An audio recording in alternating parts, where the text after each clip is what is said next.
আল্লাহ। আমার যে ভাইগুলো এই কষ্ট করে সকাল থেকে বসে আছে, আমরা এই ভাইদের জন্য দোয়া করি, আল্লাহ তাআলা আজকের এই মহামিলন মেলাকে কবুল করুক, এই প্রোগ্রামকে আমাদের নাজাতের ওসিলা বানাক। এখানে যেমনি একসাথে বসলাম, জান্নাতেও যেন একসাথে থাকতে পারে আল্লাহ তৌফিক দান করেন। আজকের এই প্রোগ্রামের সম্মানিত প্রধান মেহমান, ফেনীর গণমানুষের জননন্দিত নেতা জনাব নিজামউদ্দিন হাজারী এমপি, মাননীয় সংসদ সদস্য ফেনী 2 আসন। উনি এই প্রোগ্রাম বাস্তবায়নের জন্য অনেক চেষ্টা করেছেন। ওনার স্ত্রী ভাবি অসুস্থ, তাই দেশের বাইরে আছেন। আমরা ওনার জন্য এবং ভাবির জন্য দোয়া করি, আল্লাহ ওনাদেরকে তুমি ইসলামের জন্য কবুল করো।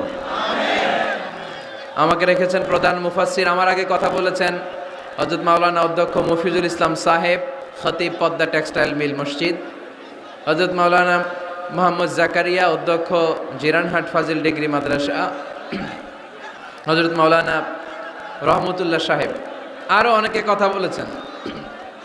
আজকের এই প্রোগ্রামের সভাপতিত্ব করছেন আলহাজ হযরত মাওলানা মশিউর রহমান খন্দকার সাহেব, প্রতিষ্ঠাতা পরিচালক অত্র মাদ্রাসা ও প্রিন্সিপাল পাঠাননগর আমিনিয়া ফাজিল ডিগ্রি মাদ্রাসা ছাগলনাইয়া। আসছে হুজুর? আচ্ছা আচ্ছা, আসেন। মাশাআল্লাহ। এরপরে আপনাদের প্যানেল মেয়র সাহেব আছেন, এরপর চেয়ারম্যান ভাইরা আছেন, এরপর জেলা পরিষদ সদস্য ভাই আছেন, চেয়ারম্যান সাহেব আছেন। আলহামদুলিল্লাহ, সব নেতা খেতা নিয়ে আজকে বসছি। মাশাআল্লাহ। ফেনীর নেতারা কোরআনের পক্ষে, ঠিক কিনা? 64 জেলার সব নেতাগুলো কোরআনের পক্ষে থাক, আমরা চাই কি চাই না? বাংলার 56,000 বর্গ মাইলের প্রতিটা ইঞ্চি মাটি কোরআনের ঘাঁটি হোক, আমরা চাই কি চাই না? আমরা এই বাংলাদেশে কোরআনের ঘাঁটি গড়তে চাই, আমরা ইসলামকে বিজয়ী শক্তি হিসেবে দেখতে চাই, ঠিক কিনা? এরপরে আমার নানা ভাই আছেন পাশে, ডক্টর শামসুদ্দিন আমার নানা ভাই, তারপর ডক্টর মোজাম্মেল হক আজহারি আছেন, তারপরে এই যে এয়ারপোর্টে গেলে ভাই ভিআইপি লাউঞ্জে খুব সময় দেন, এরকম অনেকে আছেন। সব ওলামা হজরতের নাম যদি আমি বলতে পারতাম ভাল লাগতো।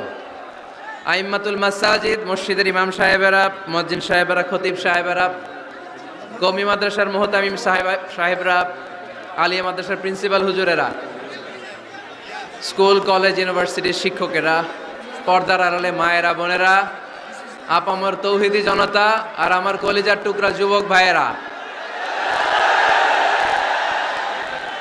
সব যুবক,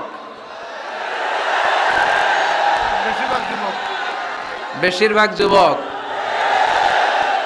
মাশাআল্লাহ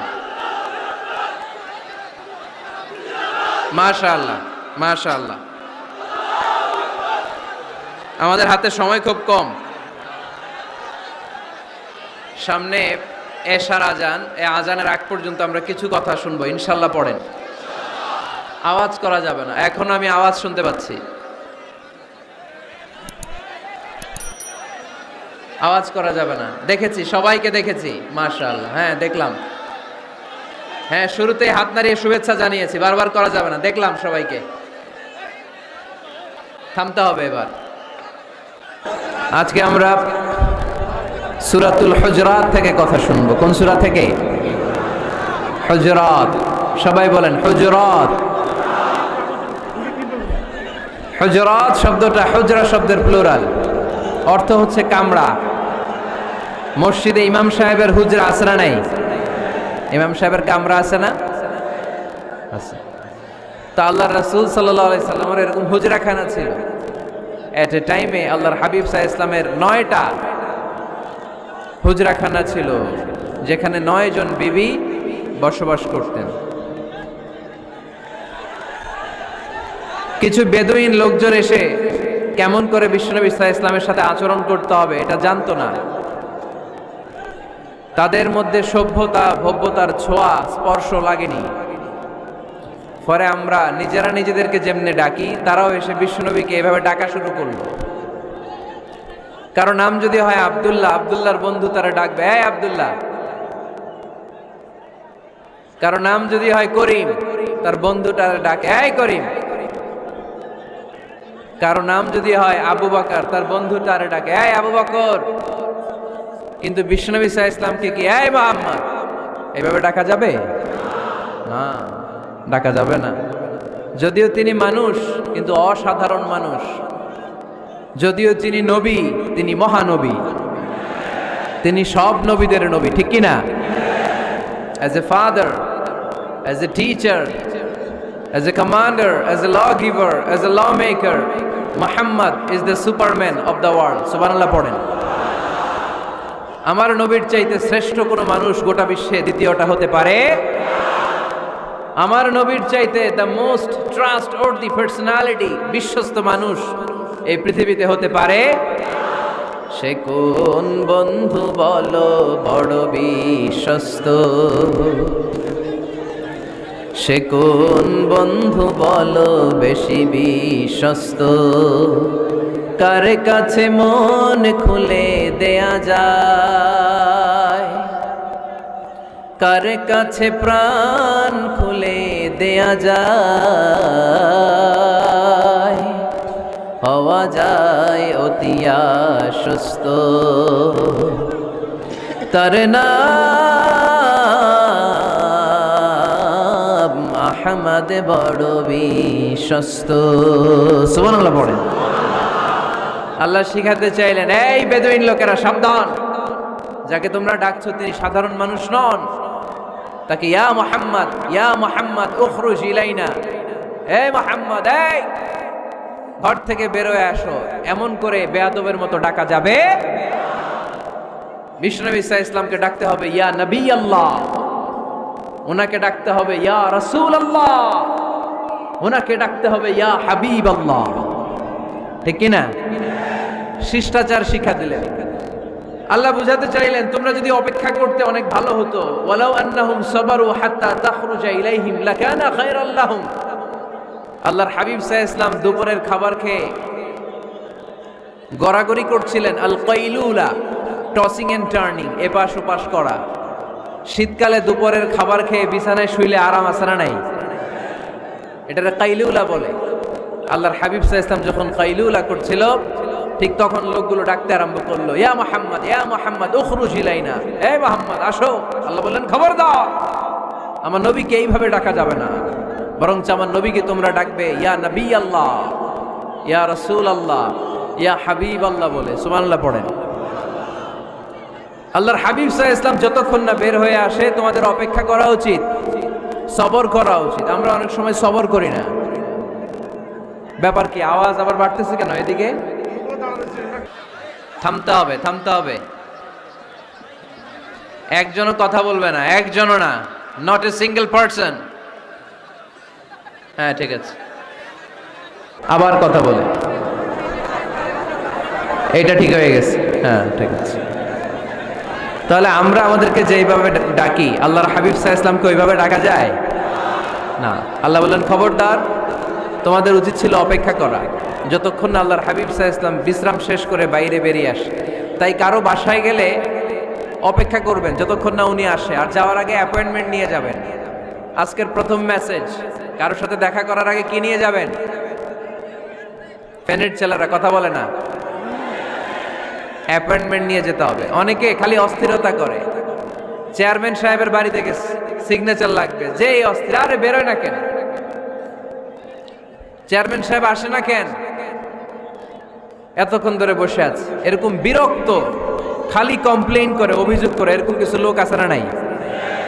খেয়াল রাখবেন, যারা ব্যর্থ, জীবনে ব্যর্থ, তারা সবসময় শুধু কমপ্লেইন করে, অভিযোগ, মানুষের কাছে অভিযোগ, আল্লাহর কাছে অভিযোগ, আমার এইটা নাই, ওইটা নাই, আল্লাহ আমার এইটা দাও নাই, ওইটা দাও নাই। আর সফল ব্যক্তিরা কখনো অভিযোগ করে না, খালি শুকরিয়া করে, ঠিক কিনা? Now the decision is yours. You wanna be successful or unsuccessful? আপনি সফল হতে চান না ব্যর্থ হতে চান? তাহলে সফল হলে সবসময় পড়তে হবে আলহামদুলিল্লাহ। কি পড়বেন? হুজুরের সাথে দেখা করতে গেছে, যে হুজুর আসে না কেন, কতক্ষণ ধরে বসে আছে। আরে হুজুরও মানুষ, হুজুরও অসুস্থ হয়, হুজুরেরও ফ্যামিলি আছে, হুজুরের ঘুমানো লাগে, হুজুর রোবট না। আমাদের যখন অ্যাপয়েন্টমেন্ট নেয়, মেপে দেয়, হুজুর এই তো সহজ, আপনি এটা করে আসবেন, এরপরে হেলিকপ্টার রেডি, এরপরে ওইটাতে যাবেন, ওইখান থেকে হেলিকপ্টার রেডি। আমি রোবট, হুজুর কি রোবট? হুজুর তো মানুষ না। এগুলো করবেন না। ধৈর্য ধরতে শিখুন, একটু স্থির হন। স্টপ, অনেক হয়েছে, আর না। অস্থির জীবন আমরা চাই না। এই কোরআন আমাদেরকে অস্থির সময়ে স্বস্তির বাণী শোনায়, ঠিক কিনা? কিসের বাণী শোনায়? স্বস্তির বাণী। কোন সময়ে? অস্থির সময়ে স্বস্তির বাণী শোনায় কোরআন, ঠিক কিনা? এজন্য আজকের প্রথম মেসেজ হচ্ছে, কারো বাসায় গেলে পারমিশন নিতে হবে। দরজার সামনে যেয়ে আগে সালাম দিবেন 3 বার। কয়বার?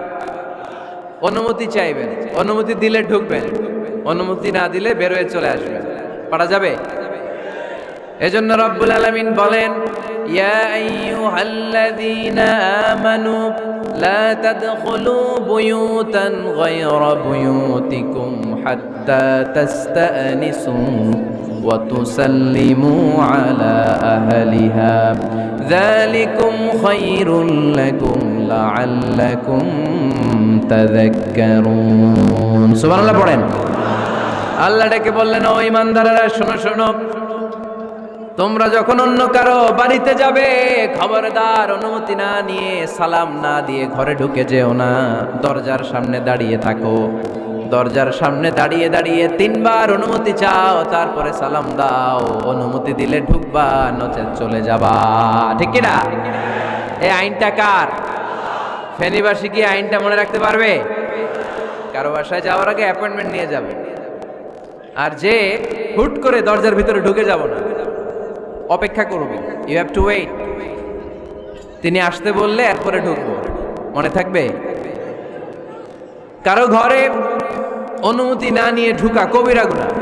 কি গুনাহ? আমরা এগুলোর ইসলাম মনে করি না, আমরা ম্যানার জানি না, আমরা সোশ্যাল নর্মস জানি না। আমরা মনে করি নামাজ, রোজা, হজ, যাকাত, জিকির এগুলাই ইসলাম, ঠিক কিনা? ধরাবাঁধা ইসলাম হিন্দু ধর্মের মতো গদবাঁধা কোনো ধর্ম নয়। আমাদের মসজিদ এটা গির্জা, প্যাগোডা, সিনাগগ আর গুরুদ্বারার মতো যে কোনো ইবাদতগাহ নয়। আমাদের মসজিদগুলো আমাদের সামাজিক ঐক্যের কেন্দ্রবিন্দু। আমাদের ইসলাম হচ্ছে আমাদের জীবন চালানোর মেথোডোলজি। কেমন করে এই লাইফটা সুন্দর হবে, স্মুথ হবে, তার সব নির্দেশনা কোরআনের ভেতরে আছে না নাই? এজন্য বিষ্ণু বললেন, খবরদার কারো ঘরে যাওয়ার আগে সালাম দাও, পাশাপাশি অনুমতি চাও। এক সাহাবী দাঁড়িয়ে বললেন, ইয়া রাসূলুল্লাহ, ইয়া হাবিবাল্লাহ, আমার ঘরে আমরা কেবল 2 জন থাকি, 2টা ঘর। এক ঘরে থাকে আমার আম্মা, আরেক ঘরে থাকে আমি। আফাস্তাদিনু আলা উম্মি, আমি কি আমার মায়ের ঘরে ঢোকার আগে অনুমতি নেওয়া লাগবে নাকি? নবী হে, 2টা রুম আমার ঘরে, এক রুমে আমি, আরেক রুমে আমার মা। আফাস্তাদিনু আলা উম্মি, আমার মায়ের ঘরে যাওয়ার আগে অনুমতি নেওয়া লাগবে? আনা খাদিমুহা, আমি তো তার খেদমত করি, মায়ের ঘরে যাইতে অনুমতি লাগবে? বিষ্ণু বললেন, নাম ইস্তাদিন আলাইহা, হ্যাঁ অবশ্যই মায়ের ঘরে ঢোকার আগে অনুমতি নিয়ে ঢুকবা। সুবহানাল্লাহ পড়বেন না? সাহাবী বললেন, ইয়া রাসূলুল্লাহ, তিনি তো আমার মা, অনুমতি লাগবে কেন? বিশ্বনবী বললেন, আতুহিব্বু আন তারাহা উরিয়ানাতান, ও সাহাবী, তুমি কি তোমার মাকে উলঙ্গ দেখতে পছন্দ করো নাকি? সাহাবী বললেন, না, কশিন কালেও নয়, আমি কখনো আমার মারে উলঙ্গ অবস্থায় দেখতে পছন্দ করব না। বিশ্বনবী বললেন, তাহলে অবশ্যই অনুমতি নিয়ে ঢুকবা। যদি মারে উলঙ্গ দেখতে মনে না চায় তাহলে ঢুকবা, কারণ ঘরের ভিতরে কে কখন কোন পরিস্থিতিতে থাকে তার কোনো হিসাব আছে? এজন্য সালাম দিবেন, নক করবেন, অনুমতি চাইবেন, তখন নিজেকে নিজে ভিতরে যারা আছে, মহিলা হোক পুরুষ হোক, সামলে নিবে, গুছিয়ে নিবে, তারপরে আপনাকে ঢুকার ব্যবস্থা করে দিবে, ঠিক কিনা? তাহলে মায়ের ঘরে ঢুকতে হলে যদি অনুমতি লাগে, তাহলে বোনের ঘরে ঢোকার আগে অনুমতির দরকার আছে না নাই? আমার পাশের ঘর হচ্ছে আমার ভাইয়ের ঘর, ভাইয়ের ঘরে ঢোকার আগে অনুমতির দরকার আছে না নাই? কাজিন, চাচাতো বোন, খালাতো বোন, চাচাতো ভাই, খালাতো ভাই, পাশের ঘরের ভাবি, পাশের বাড়ির মানুষ, এদের ঘরে ঢোকার আগে অনুমতির প্রয়োজন আছে না নাই? খবরদার, খবরদার, এটা কবিরা গুনাহ। This is my first message to the people of Feni tonight. আজ রাতে ফেনীবাসীদের কাছে আমার প্রথম মেসেজ হচ্ছে, কারো ঘরে যাওয়ার আগে অ্যাপয়েন্টমেন্ট নিয়ে যাব, কখন তার সাথে দেখা করব, আগে অ্যাপয়েন্টমেন্ট নিয়ে যাব, তারপরে যে দরজার বাইরে দাঁড়িয়ে পারমিশন চাইবো, মানে অনুমতি নিব, তারপরে সালাম দিব, এরপরে ঘরে ঢুকবো। পারা যাবে? ইনশাল্লাহ পড়তে পারবেন না আওয়াজ করে? আজকে আলোচনার বিষয় হচ্ছে সূরাতুল হুজুরাত। সূরার নাম কি? হুজুরাত। এটা মাদানী সূরা। কি সূরা? এটা কোরআনের 49 নম্বর সূরা। কত নম্বর সূরা? এই সূরায় মোট আয়াত আছে 18টি। কয়টি? এবার আমি প্রশ্ন করব, উত্তর দেন। এই সূরায় মোট আয়াত সংখ্যা কয়টি? 18টি। এটি কোরআনের কততম সূরা? 49তম সূরা। আর সূরাটা মাক্কি সূরা। কি সূরা? মাদানী সূরা। এই সূরাটাকে বলা হয় সামাজিক রীতিনীতির সূরা। সোশ্যাল নর্মস শেখানো হয়েছে এই সূরায়। কেমন করে সমাজের শান্তি শৃঙ্খলার ভারসাম্য অক্ষুণ্ণ থাকবে সে ব্যাপারে এই সূরাতে আল্লাহ তাআলা কিছু দিক নির্দেশনা দিয়েছেন। আমাদের সমাজের ভারসাম্য ঠিক নাই, শান্তি নাই, সুশৃঙ্খলা নাই, শুধু মারামারি, জিঘাংসা, কিলাকিলি, হিংসা, বিদ্বেষ, বিশৃঙ্খলা। হিংসা, বিদ্বেষ, বিশৃঙ্খলা, মারামারির বিপরীতে সমাজের সাম্য, ভ্রাতৃত্ব, ভালোবাসা, সুশৃঙ্খলা আর ভারসাম্য কিভাবে অক্ষুণ্ণ রাখা যায় সেজন্য আল্লাহ তাআলা এই সূরার ভেতরে 10টা গাইডলাইন দিয়েছেন। কয়টা? সবাই বলতে হবে কয়টা?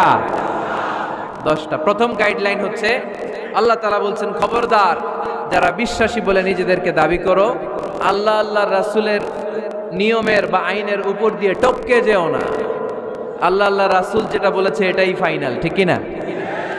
রব্বুল আলামিন বলেন, ইয়া আইয়ুহাল্লাযীনা আমানু লা তুকদ্দিমু বাইনা ইয়াদাইল্লাহি ওয়া রাসূলিহি ওয়াত্তাকুল্লাহ ইন্নাল্লাহা সামিউন আলীম। পড়েন সুবহানাল্লাহ। আল্লাহ বললেন, যারা বিশ্বাসী বলে দাবি করো, খবরদার আল্লাহর দেয়া বিধান আর আমার নবীর দেয়া বিধান, এই বিধানগুলাই ফাইনাল। এই ফাইনাল কথার পরে মুমিনের কোনো কথা থাকতে পারে? আল্লাহ যেটা বলেছে, আল্লাহ রাসূল যেটা বলেছে সেটাই ফাইনাল। আওয়াজ করে বলতে হবে, সেটা কি? এটা ফাইনাল। এরপর আর নতুন কোনো কথা নাই। যখনই বলা হবে আল্লাহ বলেছে, রাসূল বলেছে, আমরা বলবো আমান্না, সামি'না ওয়া আতা'না, আমরা শুনলাম, মানলাম, বিশ্বাস করলাম, আমাদের পক্ষ থেকে আর দ্বিতীয় কোনো কথা নাই, ঠিক কি না? এজন্য আল্লাহ বললেন, খবরদার আমি আর আমার রাসূল যেটা দিয়েছি সেটাই ফাইনাল। অতিরিক্ত বুঝতে যেও না, ওভার স্মার্ট সাজতে চেও না, আমি আল্লাহর দেয়া নবীর দেয়া বিধানের সামনে অ্যাডভান্স হতে যেও না, কারণ আমি আল্লাহ আর আমার রাসূল যেই নিয়ম দিয়েছি সেটাই ফাইনাল, সেটাতেই বরকত। কোন মুমিন বান্দাবান্দীদের কাছে যখন আল্লাহর আল্লাহর রাসূলের কথা বলা হয় তাদের কাছে এটাই ফাইনাল, ঠিক কি না? ওমা কানা লিমুমিনিন ওয়ালা মুমিনাতিন ইযা খাদাল্লাহু ওয়া রাসূলুহু আমরান আইয়াকুনা লাহুমুল খিয়ারাতু মিন আমরিহিম। মুমিন নরনারীর কাছে যখন বলা হবে এটা আল্লাহর কথা, আল্লাহর রাসূলের কথা, এটাই ফাইনাল। এরপরে মুমিনের আর নতুন কোনো চয়েস থাকতে পারে? আল্লাহ বলেছে 5 ওয়াক্ত সালাত জামাতের সাথে আদায় করো, এটাই ফাইনাল, ঠিক কি না? আল্লাহ বলেছেন চুরি করলে চোরের হাত কেটে দাও। বিশ্বনবী জীবদ্দশায় চোরের হাত কেটে দেখিয়ে দিয়েছেন, চুরি করলে হাত কেটে দাও, এটাই ফাইনাল, ঠিক কি না? আল্লাহ নিয়ম জারি করেছেন, ও নারীরা পর্দা করে ঘর থেকে বের হও, এর উপরে কোনো কথা নাই, জোরে বলেন ঠিক কি না? আল্লাহ আইন করে দিয়েছেন রমাদানের 29 দিন কিংবা 30 দিন রোজা রাখবা, এটাই ফাইনাল, এরপরে কোনো কথা নাই, জোরে বলেন ঠিক কি না? যারা সম্পদশালী হয়েছো বছরান্তে 2.5% যাকাত দিবা, বিধানটা কার? এটাই ফাইনাল, এরপরে কোনো কথা আছে? তার মানে আল্লাহ আল্লাহ রাসূল যেটা দিয়েছে এটাই ফাইনাল, এটাই সর্বোৎকৃষ্ট, এর চেয়ে উৎকৃষ্ট আর ভালো হতে পারে না, এটাই শ্রেষ্ঠ। এক সাহাবী বলল, আসুমুদ্দাহার, আমি সারা বছর রোজা রাখবো, রোজা ভাঙবো না। আরেক সাহাবী বলল, আ'তাজিলুন নিসা, আমি আমার বউয়ের কাছে যাব না, আজীবন বৈরাগ্য জীবন যাপন করব। আরেক সাহাবী বলল, উসল্লি লাইলা কুল্লাহ, সারা রাত তাহাজ্জুদ পড়ব, ঘুমাবো না। এই কথা শুনে বিশ্বনবী রেগে গেলেন। বিশ্বনবী বললেন, কে কে বলেছে এই কথা? যে সারা বছর রোজা রাখবে, সারা রাত তাহাজ্জুদ পড়বে, স্ত্রীর কাছে যাবে না। ইন্নী আখশাকুম লিল্লাহি ওয়া আতকাকুম লাহু, নিশ্চয় আমি তোমাদের চাইতে আল্লাহকে বেশি ভয় করি। আমি বিশ্বনবী সবচেয়ে বড় মুত্তাকি, আমি বিশ্বনবী সবচেয়ে বড় বুজুর্গ, আমি বিশ্বনবী সবচেয়ে বড় আল্লাহওয়ালা। তো আমি এত বড় আল্লাহওয়ালা হয়ে আমি 11 জন স্ত্রী রেখেছি, আমি এত বড় আল্লাহওয়ালা হয়ে রাতে তাহাজ্জুদও পড়ি, আবার কিছু অংশ ঘুমাই। আমি এত বড় আল্লাহওয়ালা হয়ে বছরে কিছু সময় রোজা রাখি, মাঝে মাঝে রাখি না। তা আমি ব্যালেন্স করে জীবন ধারণের পরে আমার আল্লাহওয়ালাগিরিতে কোনো সমস্যা হয় নাই, আমার নবী হতে সমস্যা হয় নাই। তোমাদের সমস্যা হলো কেন? তোমরা কোত্থেকে এটা শিখেছো? আমি বিশ্বনবী যেটা শিখিয়েছি এটাই ফাইনাল, এর চেয়ে শ্রেষ্ঠ কোনো কাজ আর হতে পারে না। চিল্লায় বলেন ঠিক কি না? ফজরের ফরজ নামাজ কয় রাকাত? আওয়াজ করে বলেন। বিধানটা কার? আপনি যদি বলেন আমি একটু বাড়ায় পড়বো, 3 রাকাত পড়বো, সওয়াব বেশি হবে না? কারণ আপনি অ্যাডভান্স হয়েছেন। লা তুকদ্দিমু বাইনা ইয়াদাইল্লাহি ওয়া রাসূলিহি, খবরদার আল্লাহ আল্লাহ রাসূলের উপর অ্যাডভান্স হয়ো না। রমাদানের রোজা 30টা, আপনি যদি বলেন 35টা রাখবো, ফেনের ভাইয়েরা রমজানের পরে আরো 5টা যদি একাধারে রাখেন, রমজান মনে করে আল্লাহ কবুল করবে? কবুল করবে।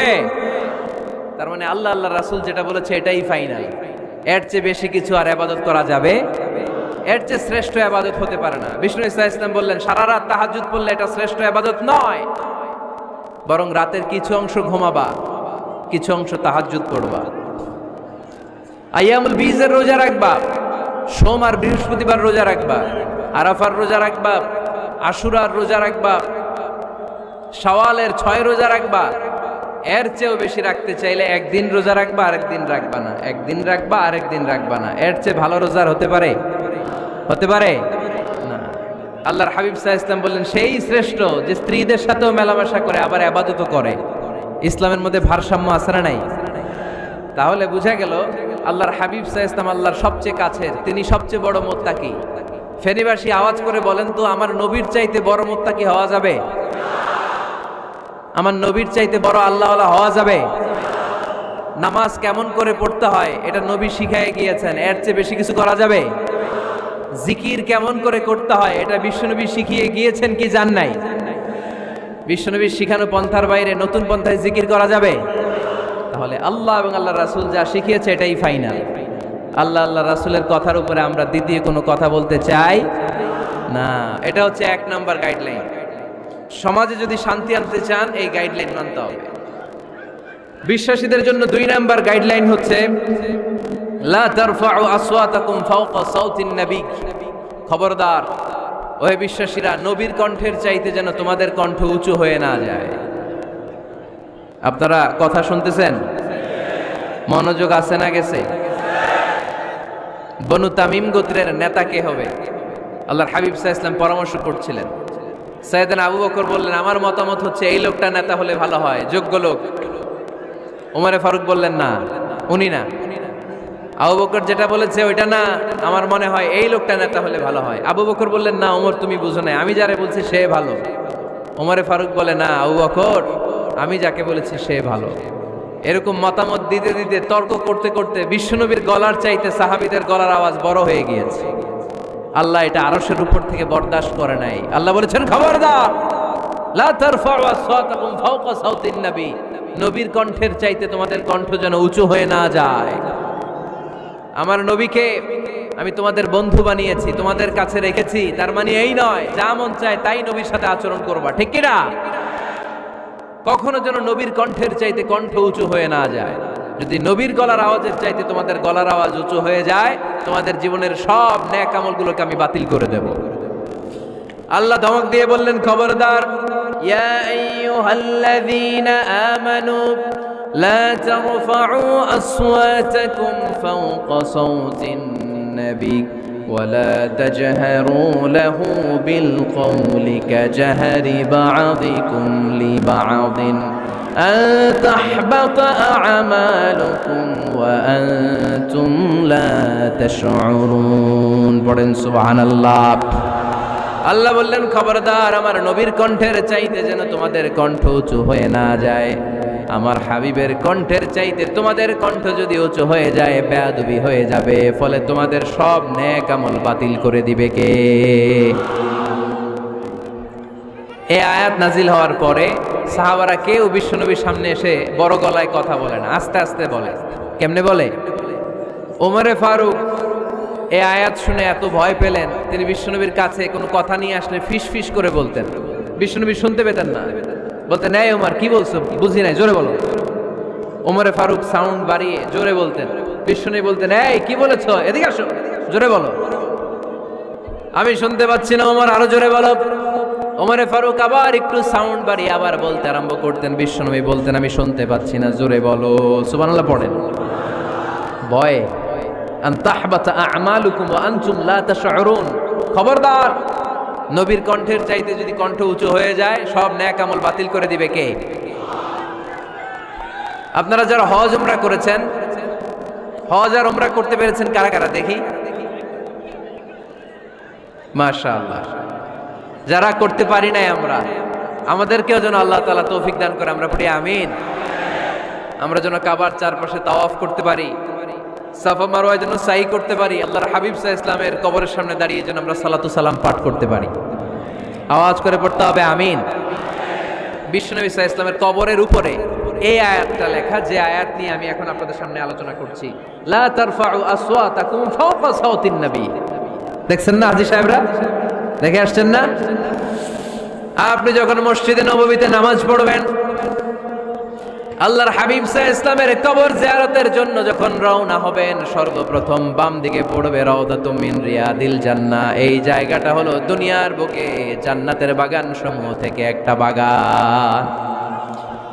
আপনি হাঁটতে থাকবেন, হাঁটতে হাঁটতে রাউদাতুম মিন রিয়াদিল জান্নাহ পার হওয়ার পরে বাম দিকে পড়বে বিশ্বনবীর কবর। বিশ্বনবীর কবরের সামনে দাঁড়িয়ে কোনো উম্মত সহ্য করতে পারে নাকি? ধৈর্য ধারণ করতে পারে নাকি? আজীবন যেই নবীর কথা শুনলাম, আজীবন যেই নবীর হাদিস চর্চা করলাম, আজীবন যেই নবীর ভালোবাসা হৃদয়ের মধ্যে ধারণ করলাম, ওই নবী নাকি এই জায়গায় শোয়া, ওই নবী নাকি এখানে শুয়ে আছে, এটা কল্পনা করলে কোনো উম্মত ধৈর্য ধারণ করতে পারে?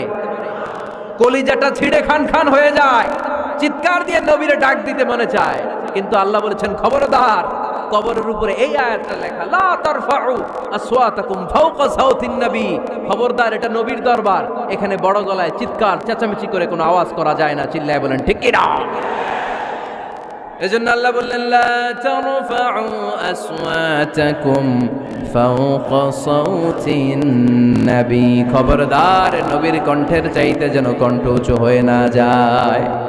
এই আয়াতের হুকুম আল্লাহর হাবিব সাল্লাল্লাহু আলাইহি ওয়াসাল্লামের জীবদ্দশা অবস্থায় যেমন ছিল ঠিক এখনো এটারে বলবৎ রেখেছে কে?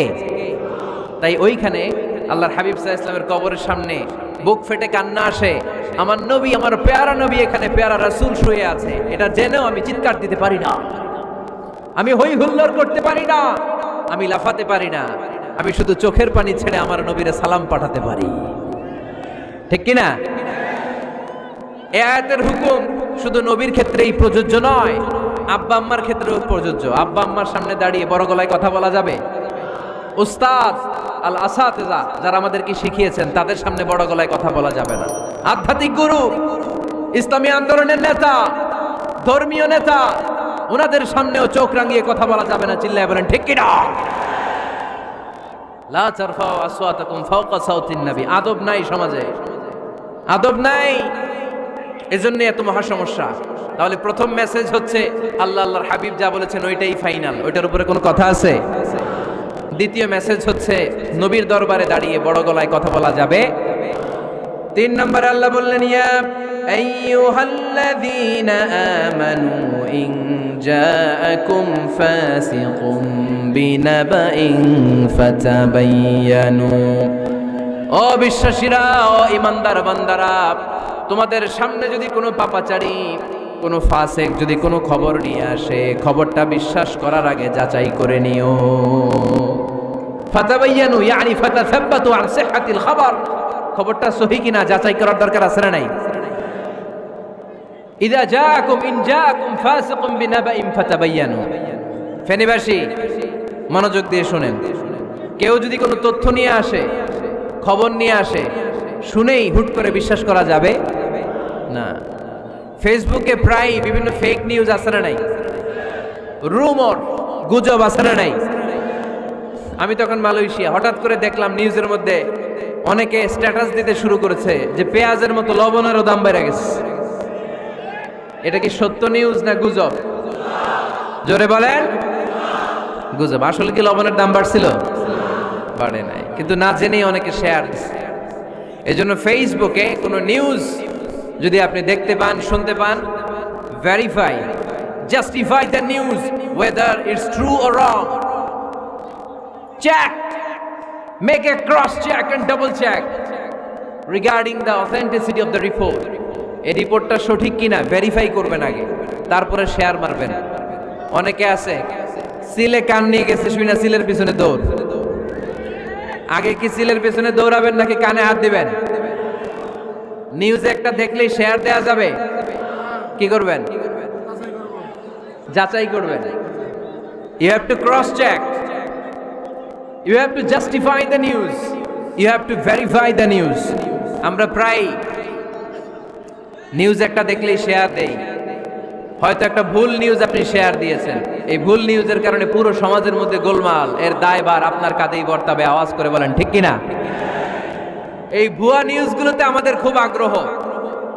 ফেসবুক নিজের মন মতো ব্যবহার করা যাবে না। প্রায় ফেসবুকে অনেক রুমর পাবেন, গুজব, অনেক স্ক্যান্ডাল। অমুক নেতার গোপন ভিডিও ফাঁস। তো অমুক নেতার গোপন ভিডিও ফাঁস, তোর কি হয়েছে? তোর সমস্যা কি? ওইটা তোর শেয়ার দেয়া লাগবে কেন? চিল্লায় বলেন ঠিক কিনা? মানুষের দোষ আমরা গোপন করতে পারি না। মান সাতারা মুসলিমান সাতারাহুল্লাহু ফিদ দুনিয়া ওয়াল আখিরাহ। যে অন্যের দোষ দেখে গোপন রাখে, তার দোষগুলো গোপন রাখবে কে? ওমান কাশাফা মুসলিমান কাশাফাহুল্লাহু ফিদ দুনিয়া ওয়াল আখিরাহ। যে অন্যের গোপন বিষয় প্রকাশ করে দেয়, ওর গোমরও কিয়ামতের ময়দানে ফাঁস করে দিবে কে? আপনি 10 জনের সামনে অন্যের গোপন বিষয় ফাঁস করবেন, আল্লাহ লাখো মানুষের সামনে আপনারা ল্যাংটা করে ছেড়ে দিবে। লক্ষ মানুষের সামনে আপনার গোমর ফাঁস করে দিবে। খবরদার, অন্যের পিছনে লেগে থাকেন না, অন্যের দোষ খুঁজেন না, দোষ খুঁজবেন নিজের। ইন জাআকুম ফাসিকুম বিনাবাইন ফাতাবায়ান। মুমিন কোন তথ্য, কোন সংবাদ, কোন রিপোর্ট কিংবা নিউজ শুনলেই বিশ্বাস করে না।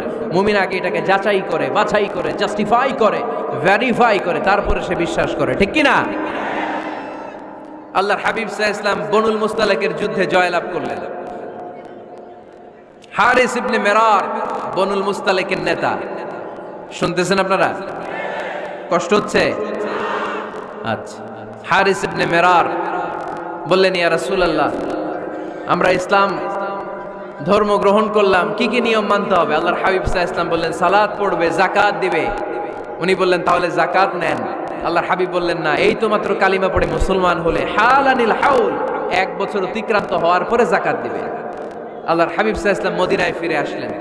1 বছর পর আল ওয়ালিদ ইবনে উকবাহ রাদিয়াল্লাহু তাআলা আনহুকে পাঠালেন, যাও বনুল মুস্তালিকের 1 বছর পূর্ণ হয়েছে, যাকাতের সম্পদ নিয়ে আস। এইদিকে হারিস ইবনে মিরার যাকাতের সম্পদ নিয়ে, সৈন্যবাহিনী নিয়ে, নবীর দূত আসবে যাকাত কালেকশনের জন্য, ওনার জন্য মেহমানদারিতে কোনো ঘাটতি না হয়, ওয়েল রিসিপশন দেওয়ার জন্য এলাকা থেকে বের হয়ে মরুভূমির সামনে দলবল নিয়ে দাঁড়িয়ে। ওয়ালিদ ইবনে উকবা যখন যাকাতের সম্পদ কালেক্ট করার জন্য বনুল মুস্তালিকের ওদিকে যেতে শুরু করেছে, এলাকায় ঢোকার আগেই দেখে বনুল মুস্তালিকের লোকেরা ঘোড়সাওয়ার বাহিনী দাঁড়ায় আছে। এই দৃশ্য দেখে ওয়ালিদ ইবনে উকবা মনে করেছে বনুল মুস্তালিক মনে হয় তাকে হত্যা করার জন্য দাঁড়িয়ে রয়েছে। আসলে কি হত্যার জন্য দাঁড়ায় আছে? কি জন্য দাঁড়ায় আছে? ওয়েলকামিং রিসিপশন দেওয়ার জন্য। উনি ভয় পেয়ে অ্যাবাউট টার্ন, তথ্য যাচাই না করে মনে করছে আমারে মারবে, ধরবে, about turn, return back to Medina. মদিনায় চলে গেলেন, যে বলে, ইয়া রাসূলুল্লাহ, বনুল মুস্তালিক যাকাত দেওয়া তো দূরের কথা, এগুলো তো সব কাফের হয়ে গেছে। ইয়া রাসূলুল্লাহ, ওরা তো মনে হয় কাফের হয়ে গিয়েছে, যাকাত প্রদান করা তো দূরের কথা, মারার জন্য সৈন্যবাহিনী নিয়ে অ্যাটাক করেছে। বিশ্বনবী রেগে গেলেন। খালিদ বিন ওয়ালিদের নেতৃত্বে 1000 সৈন্যবাহিনী পাঠিয়ে বললেন, যাও বনুল মুস্তালিক অ্যাটাক করো, বনুল মুস্তালিকে অভিযান চালাও।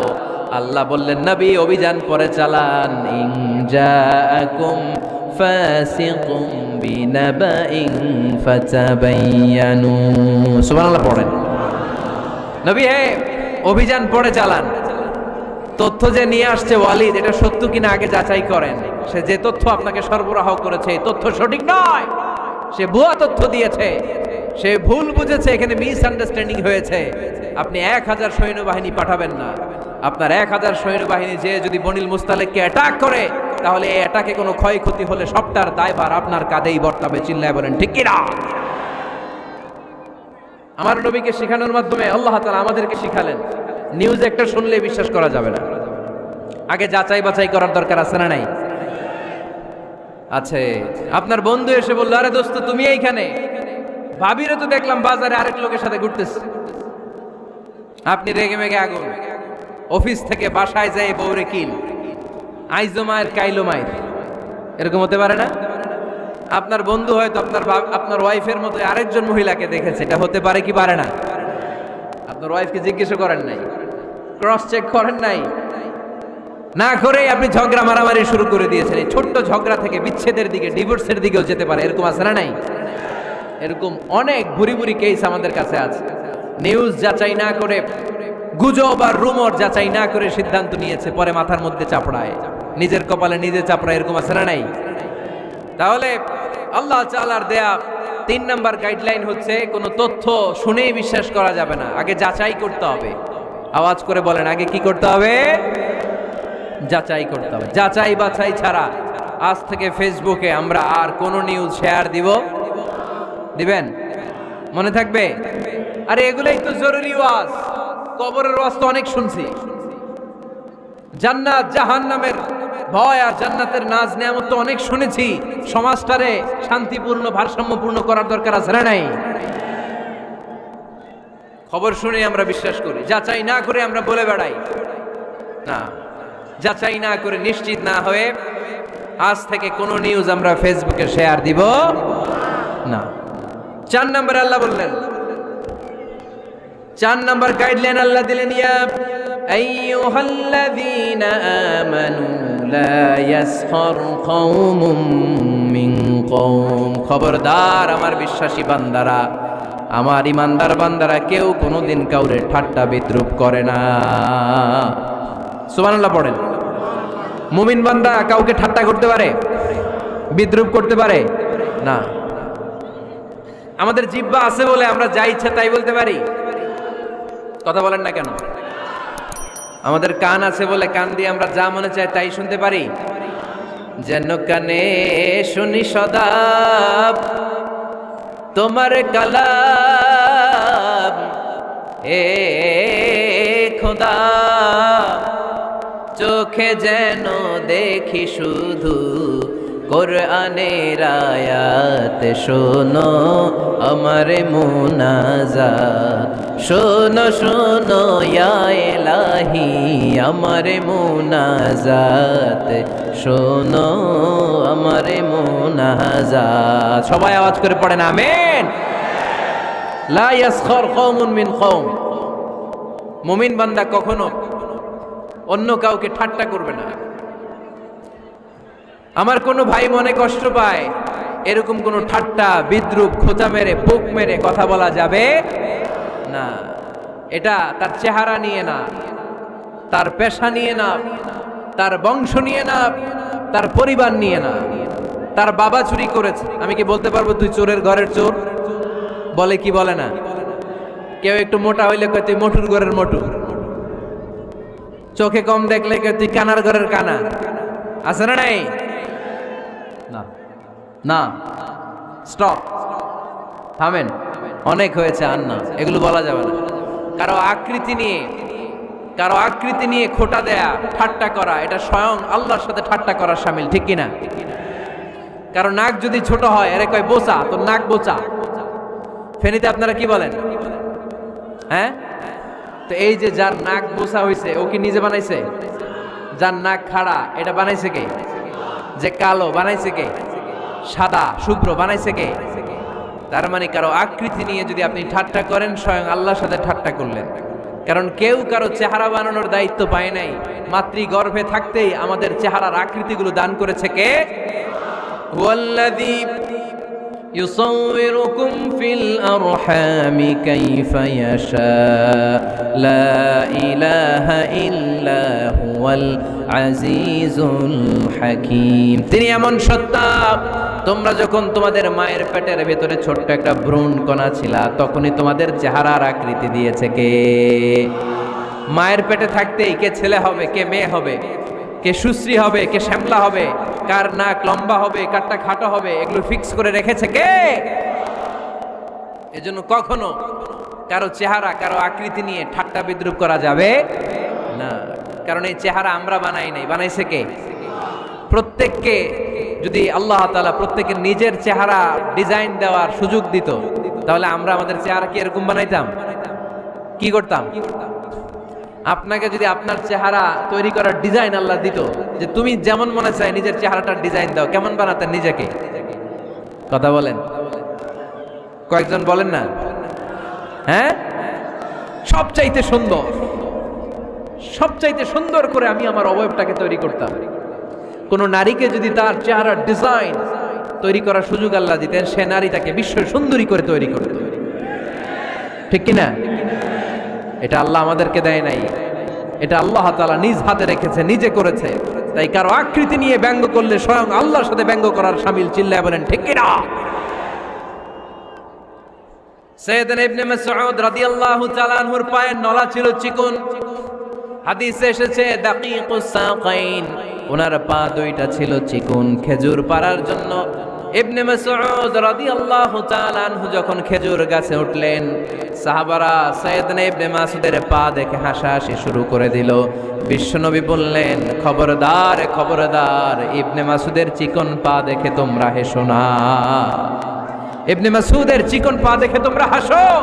কিয়ামতের ময়দানে ইবনে মাসউদের এই চিকন পা গুলো যদি মিজানের পাল্লায় রেখে দেওয়া হয়, এই পা দুইটার ওজন উহুদ পাহাড়ের চেয়ে ওজনওয়ালা হয়ে যাবে। এজন্য খবরদার, জিহ্বা আছে বলে যে কোনো কমেন্ট করবেন না। এই আবার কি হইছে দেখি, আওয়াজ কেন? হ্যাঁ, আর কি দেখবেন? এখনই তো বিদায় নেব আমি, চুপ করেন না, এবার থামেন। জিহ্বা আছে বলেই, জিহ্বা আছে বলেই যে কোনো ধরনের মন্তব্য করা যাবে না। আল্লাহর হাবিব সাল্লাল্লাহু আলাইহি ওয়াসাল্লাম বলেছেন, মাইয়াদমান লি মা বাইনা লিহিয়াইহি ওয়া মা বাইনা রিজলাইহি আদমান লাহুল জান্নাহ। ও আমার উম্মতেরা, তোমাদের মধ্য থেকে কেউ যদি আমাকে দুইটা অঙ্গের গ্যারান্টি দেয়, কয়টা অঙ্গের? সবাই বলতে হবে কয়টা? আমার কোন উম্মত যদি আমাকে দুইটা অঙ্গের গ্যারান্টি দেয় যে তারা এই দুই অঙ্গের পাপ করবে না, আমি তাদেরকে জান্নাতের গ্যারান্টি দেই।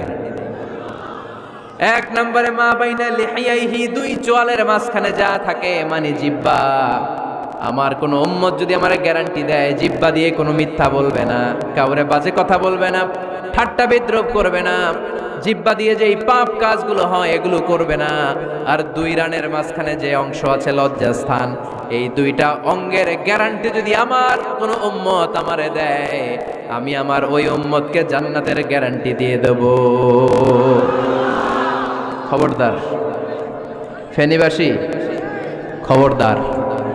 মন চাইলেই যা মনে চাই মুখ দিয়ে বলা যাবে।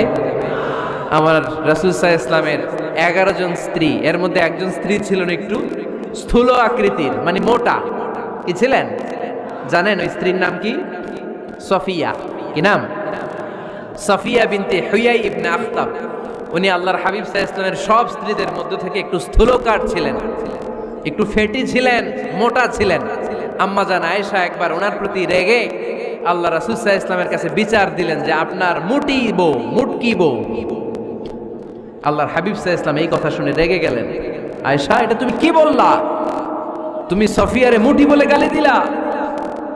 লাকাদ কুলতিলা কালিমাতান লাউ মুজিজাতু লা মাসাজাতিল বাহর। আয়েশা, তুমি এমন একটা কথা সফিয়ার শানে বলেছো, এই কথাটাকে যদি সাগরের মধ্যে ঢেলে দেওয়া হয়, এই কথাটার তিক্ততা আর পঙ্কিলতা পুরো সাগরের নীল পানিকে মুহূর্তে কালো করে দিবে। এজন্য খবরদার, জিহ্বা সামলান। সাহাবারা রাদিয়াল্লাহু তাআলা আনহুম আজমাইন, ওনারা জিহ্বা ধরে মাঝে মাঝে জিহ্বার মধ্যে বাড়ি দিতেন আর কাঁদতেন আর বলতেন, জিহ্বা, তোর কারণে কিয়ামতের দিন আমরা আল্লাহর কাছে ধরা খেয়ে যাব। মুমিন চাইলেই এই মুখ দিয়ে যা মনে চায় বলতে পারে। তাহলে 4 নাম্বার গাইডলাইন হচ্ছে লা ইয়াসখার কওমুন মিন কওম, কোন বিশ্বাসী বান্দা কখনো অন্য বিশ্বাসী বান্দাকে ঠাট্টা বিদ্রূপ করতে পারবে।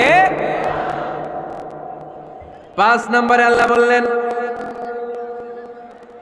ওয়ালা তালমিজু আনফুসাকুম, খবরদার অন্যের দোষ খুঁজবা না। ও আমার বিশ্বাসী বান্দারা, নিজের দোষ খোঁজো, অন্যের দোষ খোঁজো না। দেখেন সমাজটারে শান্তিপূর্ণ বানানোর জন্য আল্লাহর পক্ষ থেকে কি সুন্দর মোরাল এন্ড এথিক্যাল ইনস্ট্রাকশনস, কি চমৎকার গাইডলাইন। অন্যকে ঠাট্টা করো না। ওয়ালা তালমিজু আনফুসাকুম, নেভার ডিফেম ইচ আদার, একে অপরের দোষ খোঁজো না, নিজের দোষ খোঁজো। কার দোষ খুঁজবেন? আরো জোরে বলতে হবে, কার দোষ খুঁজবেন? অন্যের দোষ খোঁজা যাবে?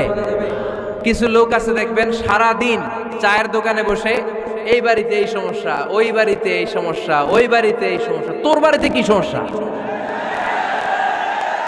কিছু লোক আছে এই হুজুরের এইটা খারাপ, এই হুজুরের ওইটা ভালো না, এইটা খারাপ, এইটা সমস্যা, এটা সমস্যা। তোর কি সমস্যা?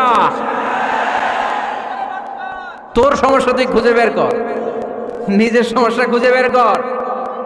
যে নিজে নিজের সমালোচনা করতে পারে সেই সর্বাপেক্ষা বুদ্ধিমান।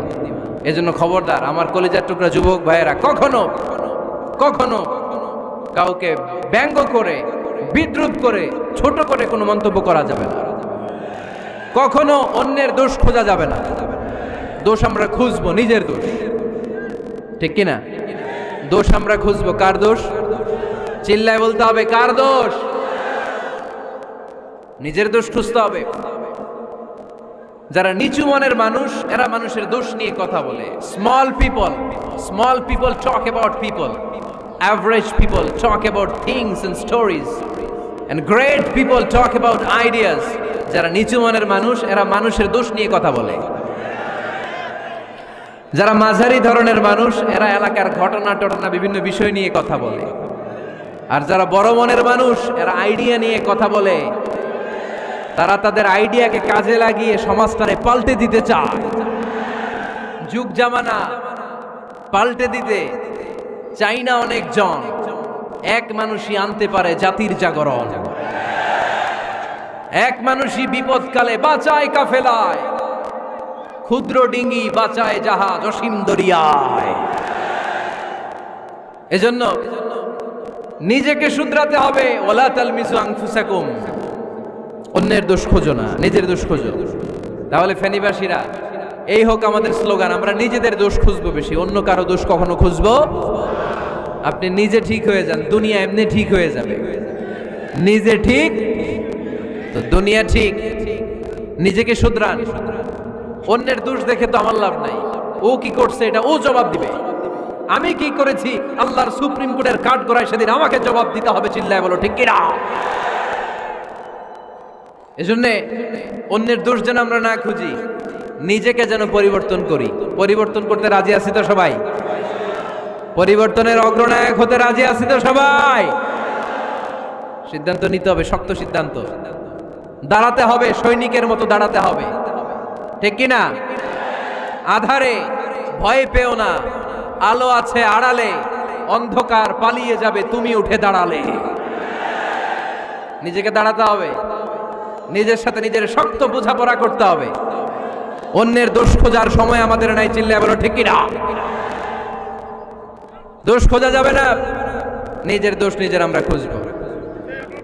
বসেন বসেন। কে ঢুকছে এখানে? হ্যাঁ, কারেন্টে শক করছে। সাপ সাপ আওয়াজ শুনতে আসে।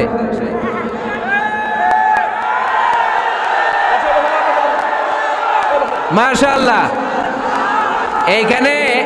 এইখানে শ্রোতা হিসেবে আছে বীর মুজাহিদ, মেরে ফেলছে এটারে। ঠিক আছে ঠিক আছে ঠিক আছে, বসুন।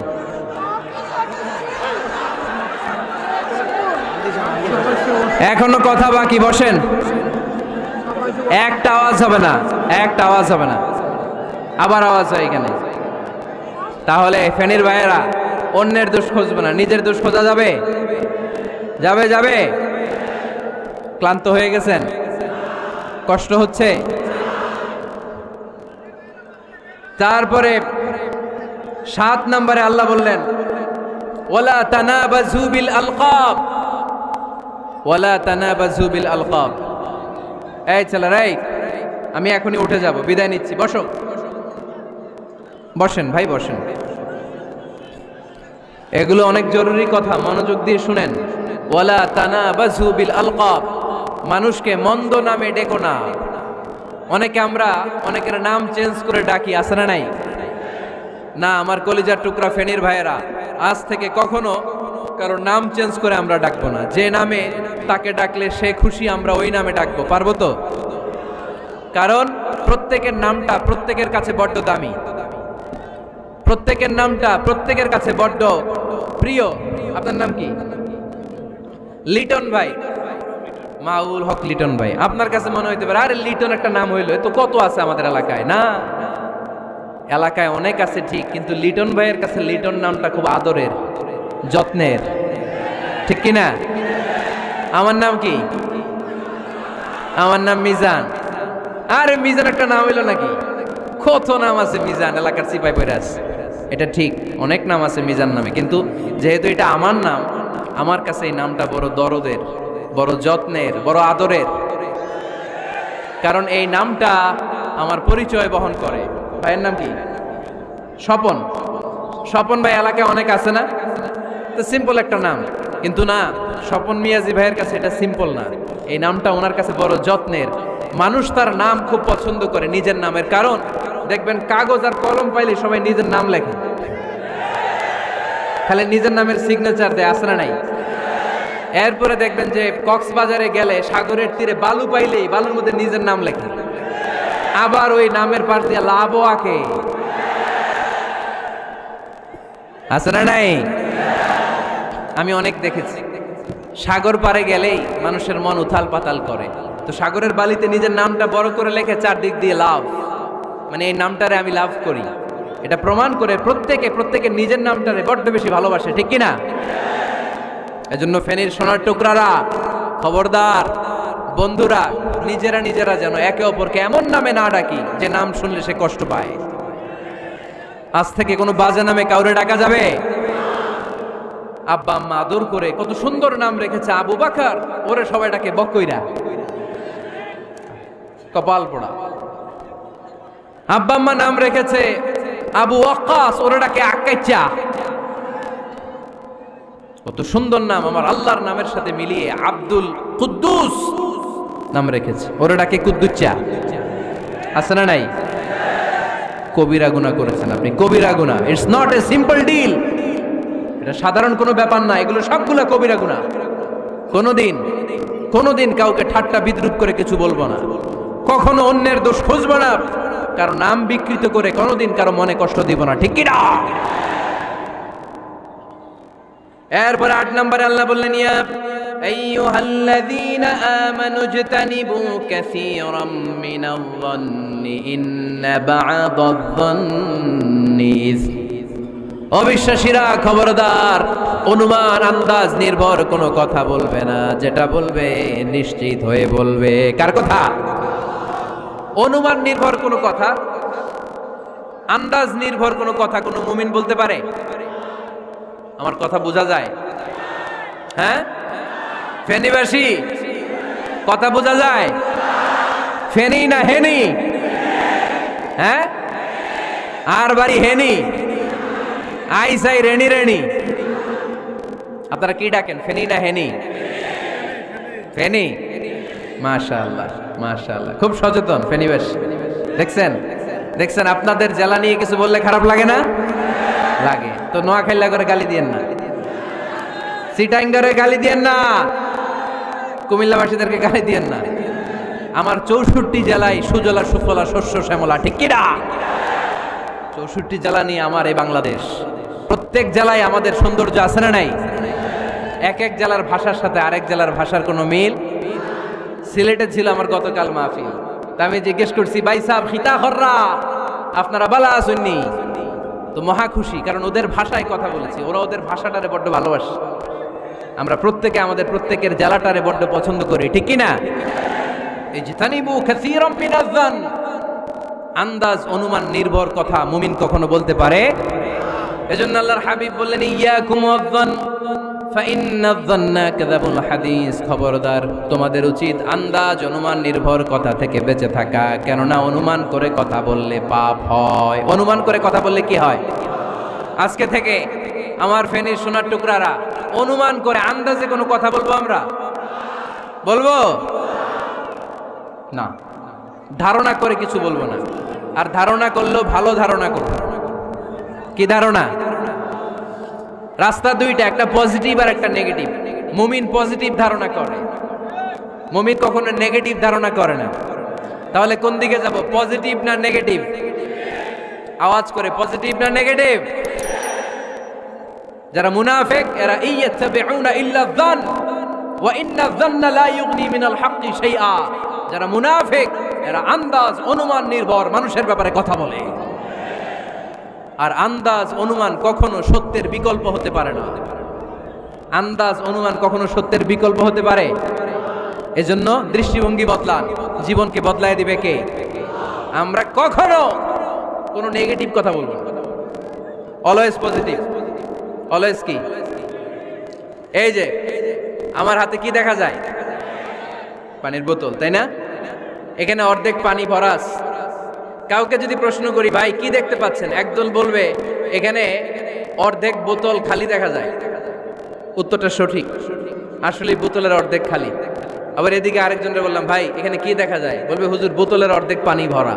এটাও সঠিক উত্তর। প্রথমটা ছিল নেগেটিভ উত্তর, দ্বিতীয়টা পজিটিভ উত্তর। ঠিক কি না? যারা সবসময় নেগেটিভ চিন্তা করে এরা খালি জায়গাটা দেখছে যে পানি নাই, আর যারা সবসময় পজিটিভ চিন্তা করে এরা পানি যে ভর্তি অর্ধেক ওইটা দেখছে। আমরা নেগেটিভের দিকে যাব না, মুসলমান থাকবে সব সময় always positive. Come back positive, not go back negative. চিল্লায় বলতে হবে, ঠিক কি না? কখনো আন্দাজ অনুমান নির্ভর আমরা কিছু বলবো না। 9 নাম্বার, একেবারে শেষের দিকে চলে আসছে। 9 নাম্বার আল্লাহ বললেন, খবরদার ওয়ালা তাজাসসু, গোয়েন্দাগিরি করো না। গোয়েন্দাগিরি করা হারাম। গভর্নমেন্ট যে গোয়েন্দা বিভাগ রেখেছে এটা না, এটা দেশের আইন শৃঙ্খলা বজায় রাখার জন্য এটা জরুরি। আল্লাহর হাবিব সাল্লাল্লাহু আলাইহি ওয়াসাল্লামেরও নিজস্ব গোয়েন্দা ছিল। কিন্তু আমরা যে নিজেরা গোয়েন্দাগিরি করি, এটারে হারাম ঘোষণা করেছে কে? অনেকে আছে দেখবেন জানলা একটা খোলা থাকলে উকি মারে। আলহামদুলিল্লাহ ফেনীতে এগুলা নাই।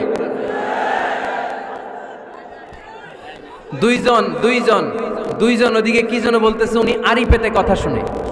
আছে না নাই? ছিদ্র একটা থাকলে উকি মারে। আছে না নাই? খবরদার ওয়ালা তাজাসসু, গোয়েন্দাগিরি করো না। কখনো কোনোদিন কারো পারমিশন ছাড়া মোবাইলের গ্যালারি চেক করবেন না। কখনো কারো পারমিশন ছাড়া তার ফেসবুকের মেসেঞ্জারে কে কার সাথে চ্যাটিং করেছে এটা করা যাবে না। কখনো কারো পারমিশন ছাড়া তার মেইলের ইনবক্স খুলে দেখা যাবে না।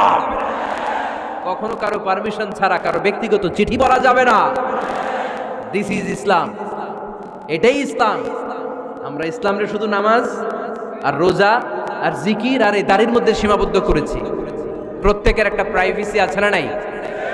Everyone has privacy and no one should interfere in his privacy or in her privacy. প্রত্যেকের একটা প্রাইভেসি আছে না নাই? মানুষ ছোট হলেও তার একটা সম্মান আছে না নাই? এজন্য ছোট্ট বাচ্চাদেরকে কখনো প্যান্ট খুলতে বলবেন না। অনেকে বলে, আরে ছোট মানুষ খোল, আরে তুই খোল, এই খোল তো। আছে না নাই? ওরও প্রেস্টিজ আছে, ওরও সম্মান আছে। খবরদার, everyone has a personal space and no one should interfere someone's personal space. কারো পার্সোনাল স্পেসে যেন আমরা নাক না গলাই। অনেকের বদ স্বভাব ফ্যামিলি ম্যাটার নিয়ে, প্রাইভেট ম্যাটার নিয়ে কথা বলে। ভাই কি চাকরি করেন? সরকারি না বেসরকারি? সরকারি। বেতন কত? উনার বেতন কত? এটা দিয়ে আপনার কি লাভ? ঠিক কি না? মানুষ একটা দেখলে, ভাই বয়স কত, ভাই বেতন কত? ফার্স্ট ইমপ্রেশনে, ফার্স্ট যখন আপনি কারোর সাথে দেখা করবেন, বেতন কত, বয়স কত, এগুলো জিজ্ঞেস করা যাবে? কেউ যখন কারো ঘনিষ্ঠ হয়, বন্ধুতে রূপান্তরিত হয়, তখন এই কথাগুলো। কিন্তু শুরুতেই প্রাইভেট ম্যাটার নিয়ে, পার্সোনাল ম্যাটার নিয়ে খোঁচাখুচি করা যাবে? ওয়ালা তাজাসসু, গোয়েন্দাগিরি করো না।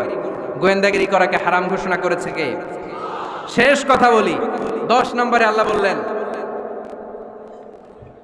10 নম্বরে রব্বুল আলামিন বললেন ওয়ালা ইয়াগতাব বা'দুকুম বা'দা আইয়ুহিব্বু আহাদুকুম আইয়াকুলা লাহমা আখিহি মাইতান ফাকারিহতুম। খবরদার কেউ কারো গীবত করো না। কি করো না? গীবত করো না। এই উঠতেছে কে? বসেন, এখনই কথা শেষ হবে, একসাথে উঠবো। বসেন, আমার দিকে তাকান, আওয়াজ বন্ধ করুন। একে অপরের গীবত করো না। ব্যাক বাইটিং, চুগলখড়ি, আলহামদুলিল্লাহ ফেনীতে এগুলা নাই। চায়ের দোকানে বসে এর কথা ওর কানে, ওর কথা ওর কানে বইলা সমাজ একটা গিরিঙ্গি লাগায়, আছে না নাই? আল্লাহর হাবিব বললেন আতাদরুনা মাল গীবা, গীবত কারে বলে জানো নাকি? সাহাবীরা বললেন আল্লাহু ওয়া রাসূলুহু আ'লামু, আল্লাহ আল্লাহর রাসূল ভালো জানেন। বিশ্বনবী বললেন যিকরুকা আখাকা বিমা ইয়াকরাহু, তোমার কোনো ভাইয়ের অনুপস্থিতিতে তার ব্যাপারে এমন কোনো কথা বলা যেই কথা শুনলে সে মনে কষ্ট পাবে। গীবত কারে বলে বুঝছেন? আপনার ভাইয়ের অনুপস্থিতিতে আপনার ভাইয়ের ব্যাপারে এমন কোনো কথা বললেন যেটা শুনলে সে মনে কষ্ট পাবে। এক সাহাবী বললেন আফারাইতা ইন কানা ফি আখি মা আকুল, নবী আমি আমার ভাইয়ের ব্যাপারে যেটা বলছি এটা যদি সত্যিই হয়, তার মধ্যে যদি আসলেই এই সমস্যা থাকে, তাইলে? আল্লাহর হাবিব বললেন আরে তাইলেই তো গীবত। আর যদি তোমার ভাইয়ের মধ্যে এই দোষ না থাকে, বানায়ে বলো, তাহলে এটা গীবত না, গীবতের চেয়ে ভয়ঙ্কর। ফাকাত বাহাতাহু, এটার নাম বহতান আর মিথ্যা অপবাদ। চিল্লায় বলেন ঠিক কিনা? কোন মুমিন গীবত করতে পারে? গীবত করার মৃত ভাইয়ের পচা গোশত খাওয়ার সমান। কোন মুমিন কখনো গীবত করতে পারে? এখন হালাল পন্থায় গীবত চলে আমাদের দেশে। কিভাবে জানেন? কথা শুরু করে এইভাবে, কথা বললে তো গীবত হয়ে যায়, বললে তো গীবত হয়ে যায়, তারপরও বলি একটু, আছে না নাই? হালাল পন্থায় গীবত কি কমু ভাইজান, বললে তো গীবত হয়ে যায়। হালাল করতেছে এটা, হালাল হালাল হালাল না, বললে যদি গীবত হয়ে যায় তো বলবেন কেন? থামেন। কোন মুমিন কখনো গীবত করতে পারে? মেরাজের রাতে আল্লাহর হাবিব সাল্লাল্লাহু আলাইহি ওয়াসাল্লাম দেখলেন কিছু লোক লাহুম আযফারুন মিন নুহাস, তামার আগুন দিয়ে নখ বানানো, নখর ধারালো, ইয়াখদাশুনা বিহি উজুহাহুম ওয়া সুদুরাহুম, তারা তাদের নখ দিয়ে জাহান্নামে নিজের গালের গোশতগুলো, বুকের গোশতগুলো ছিঁড়ে ছিঁড়ে খাচ্ছে, আর তাদের ব্যথা যন্ত্রণা দেখে পুরো জাহান্নামের অন্য লোকরা থারথার করে কাঁপছে। আল্লাহর হাবিব বললেন ইয়া জিবরিল মান হুম মান হাউলা, এরা কারা? সাইয়েদনা জিবরিল বললেন হুম আহলুল গীবাতি মিন উম্মতি, কারা আপনার উম্মতের মধ্যে চায়ের দোকানে বসে বসে যারা গীবত করেছিল তারা। এজন্য কোন মুমিন গীবত করতে পারবে না। অন্যের গীবত আমরা করব না, দোষ খুঁজলে নিজের দোষ খুঁজব। এই 10টা গাইডলাইন এই ফেনী জেলায় যদি কালকে থেকে ইমপ্লিমেন্ট হয়, আপনাদের কি মনে হয় ফেনীর কোনো এলাকাতে, কোনো থানাতে মারামারি, বিশৃঙ্খলা এগুলো থাকবে? থাকবে। সব শেষে আল্লাহ তাআলা আমাদেরকে ঐক্যবদ্ধ হওয়ার কথা বললেন। আল্লাহ 5 বার বিশ্বাসীদেরকে ডাক দিলেন, 6ষ্ঠবারে আল্লাহ দুনিয়ার সবাইরে ডাক দিলেন, আস্তিক নাস্তিক হিন্দু বৌদ্ধ এদেরকে ডেকে আল্লাহ শেষ করলেন। শেষ কথা শুনতে মনে চায়? এতক্ষণ আল্লাহ বলছে ইয়া আইয়ুহাল্লাযীনা আমানু, এর মানে কি? ওহে ঈমানদারগণ। এবার আল্লাহ ডাক দিছে ইয়া আইয়ুহান নাস। এবার আল্লাহ কি বলে ডাক দিছে? আওয়াজ করে বলতে হবে, কি বলে? এবার আল্লাহ বললেন ইয়া আইয়ুহান নাস ইন্না খালাকনাকুম মিন যাকারিন ওয়া উনসা ওয়া জাআলনাকুম শুউবান ওয়া ক্বাবাইলা লিতাআরাফু ইন্না আকরামাকুম ইনদাল্লাহি আতকাকুম। পড়েন সুবহানাল্লাহ। আল্লাহ ডেকে বললেন ইন্না খালাকনাকুম মিন যাকারিন ওয়া উনসা, ও বিশ্বাসীরা, এটা বলে ডাকে নাই, ও মানব সকল, নিশ্চয় আমি তোমাদেরকে এক নারী আর এক পুরুষ থেকে তৈরি করেছি। ওই পুরুষের নাম কি? ফেনীবাসী আওয়াজ করে বলেন আদম আলাইহিস সালাম। আর ওই নারীটার নাম কি? এই 2 জন থেকে গোটা পৃথিবী। তার মানে আসলে আমরা সব এক। আসলে কি? সব এক। নাস্তিকও আমার ভাই, হিন্দুও আমার ভাই, বৌদ্ধ খ্রিস্টানটাও আমার ভাই, ভ্রাতৃত্ব তিন ধরনের। একটা হচ্ছে মায়ের পেটের ভাই, এটাকে আরবিতে বলে আল উখুয়া আন-নাসাবিয়্যা, মায়ের পেটের ভাই, উনি আমার মায়ের পেটের ভাই। আরেকটা আছে আল উখুয়া দ্বীনিয়া, দ্বীনি ভাই। এই যে আমরা সবাই এখানে একে অপরের কি ভাই? দ্বীনি ভাই। তিন নম্বরে হচ্ছে আল উখুয়া আল ইনসানিয়া, মানবতার দিক থেকে ভাই। সে দৃষ্টিকোণ থেকে হিন্দু আমার ভাই, বৌদ্ধ আমার ভাই, কারণ সেও মানুষ আমিও মানুষ। আমাদের সবার বাবার নাম কি? কথা কয় না? আদম আলাইহিস সালাম। সবার মায়ের নাম কি? দেখছেন, আমরা সবাই এক, সবাই এক। বিভেদের প্রাচীর আর বৃত্ত আমরা বানিয়েছি।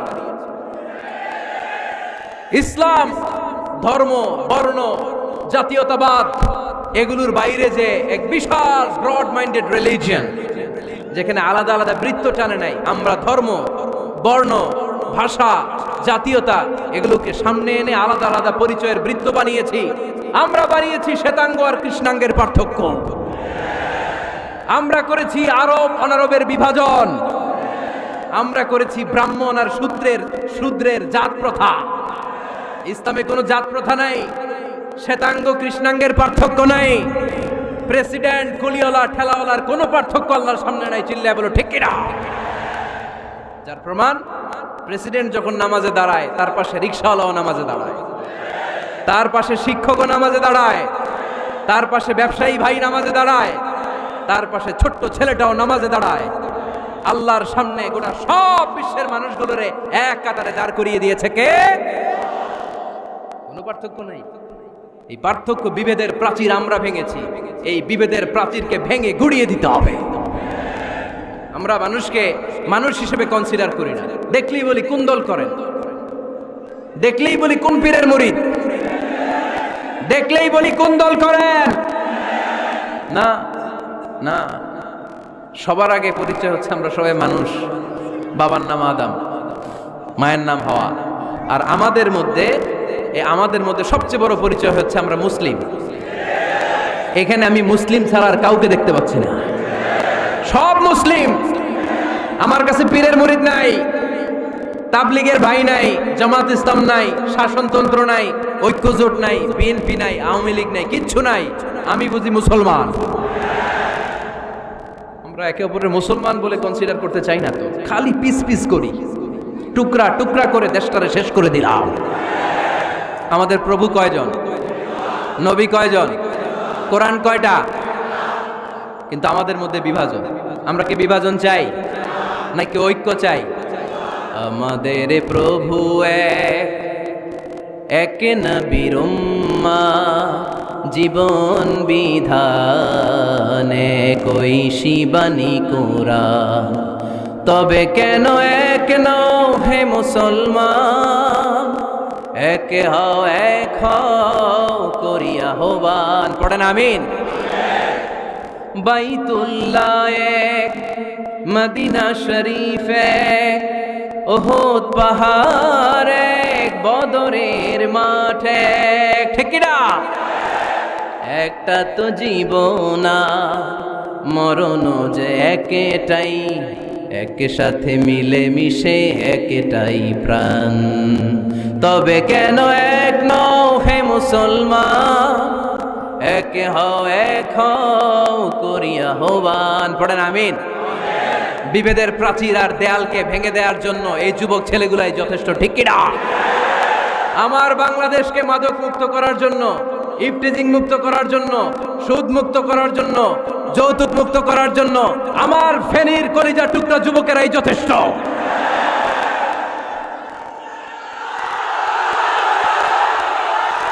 অনেক নারী আছে একজন হিন্দু মুসলমানের অনেক নারী